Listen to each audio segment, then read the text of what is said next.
کہ چھٹا حق جو احادیث میں بیان ہوا ہے شوہروں کا بیویوں پہ، وہ یہ ہے کہ بیوی شوہر کا شکر ادا کرے، ہر حال میں شکر کرے۔ متفق علیہ حدیث میں یہ آتا ہے کہ آپ علیہ الصلاۃ والسلام نے جب یہ ارشاد فرمایا کہ میں نے جہنم میں کثرت سے عورتوں کو دیکھا، پوچھا گیا کہ یا رسول اللہ کس وجہ سے؟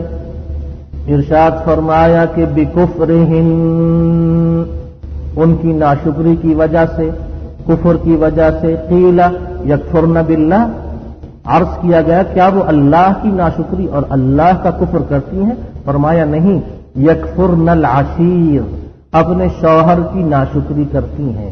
ویکفرن الاحسان، اور نیکیوں کا جواب نیکیوں کی شکل میں نہیں دیتی۔ لو احسنت الى احداهن الدهر كله ثم رأت منك شيئا قالت ما رأيت منك خيرا قط، زندگی بھر ان کی خدمت کرو، ان کے ساتھ نیکیاں حسن سلوک کرو، اگر ایک دن کوئی غلطی تم نے کر لی تو شوہر سے بیوی کہتی ہے کہ تمہارے گھر تو میں نے کوئی بھی خیر اور اچھا کام نہیں دیکھا۔ فرمایا کہ شوہر زندگی بھر تمہارا خیال کرتے ہیں، ایک غلطی ہو جائے تو تم کہتی ہو کہ تمہارے اس گھر میں تو مجھے آج تک ایک دن بھی آرام نہیں ملا۔ تو یہ کفر ہے۔ تو بیوی پر شوہر کا یہ چھٹا حق ہے کہ وہ شوہر کا شکر ادا کرتی رہے۔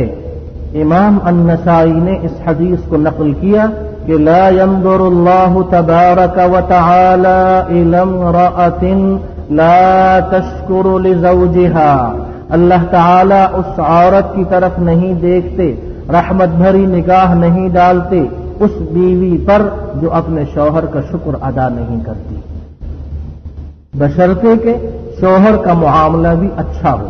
لیکن اگر شوہر ظالم ہے اور وہ اس کو مارتا پیٹتا ہے، بکواس کرتا ہے، بد اخلاقی کرتا ہے، اس کے حقوق ادا نہیں کرتا، تو اس صورت میں فرمایا کہ یہ معاملہ الگ ہے۔